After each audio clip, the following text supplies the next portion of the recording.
Madame la Présidente, mes chers collègues, votre rapport ressemble étrangement au serpent K qui essaie d'endormir Mowgli dans la jungle. Car nous n'oublions pas votre rétropédalage sur les aides à la conversion et au maintien ainsi que la baisse rétroactive que vous avez engagée lors de la commission permanente du 14 avril 2016 en actant le plafonnement des aides de 2015 et en fixant un nouveau montant à la baisse des aides de 2016. Aux yeux des agriculteurs, vous ne tenez pas vos engagements, votre politique sur le bio n'a donc plus de crédit. Après un certain engouement lors du confinement qui s'expliquait par la volonté de consommer mieux et local, les achats de produits bio semblent stagner. 2 ans déjà que le bio est en déclin. Depuis janvier 2022, cette baisse des ventes semble avoir été accélérée par l'inflation, la hausse des prix ayant poussé les consommateurs, comme la grande distribution, à faire des arbitrages. Entre janvier et septembre 2022, les ventes de ces produits ont baissé de 6,3%, selon la Fédération nationale d'agriculture biologique. Au-delà du prix, le rapport coût-bénéfice du bio est également remis en cause par plusieurs experts. Le facteur prix constitue toutefois un élément primordial puisqu'on estime que le bio coûte en moyenne 30% plus cher que son équivalent conventionnel. De plus, dans une étude réalisée en 2020, le magazine Linéaire estimait même que cet écart était de 75% en moyenne. En période d'inflation, peu de foyers peuvent se permettre d'acheter 100% bio.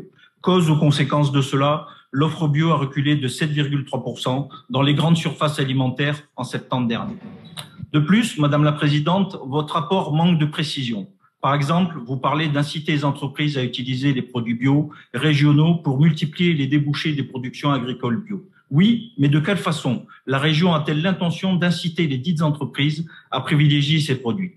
Autre exemple, pour augmenter la part bio dans les établissements de la région, vous parlez de la mise en place d'un super bonus qui viendrait compléter le bonus 5. Là aussi, aucun chiffre. Sinon, une usine à gaz supplémentaire dans le dispositif du bio. On peut constater aussi que votre promesse de 75% de produits distribués dans les cantines et lycées d'Occitanie, soit bio et locaux à l'horizon 2028, est loin d'être réalisée puisqu'actuellement, nous sommes tout juste à 40%, dont environ 20% en bio.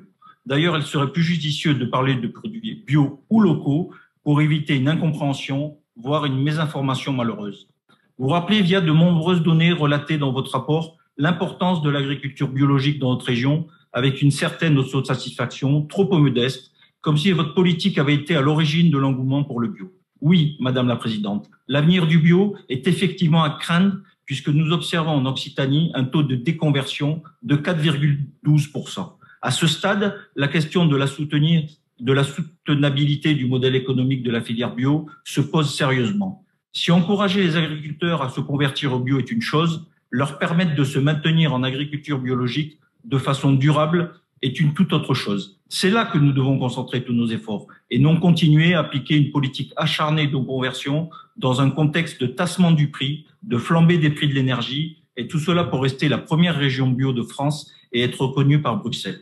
Par conséquent, Madame la Présidente, ne voulons pas être les bonnets utiles de votre plan de com bio. Les élus groupe Rassemblement National s'abstiendront sur l'article 1 du rapport et voteront pour l'article 2. Merci.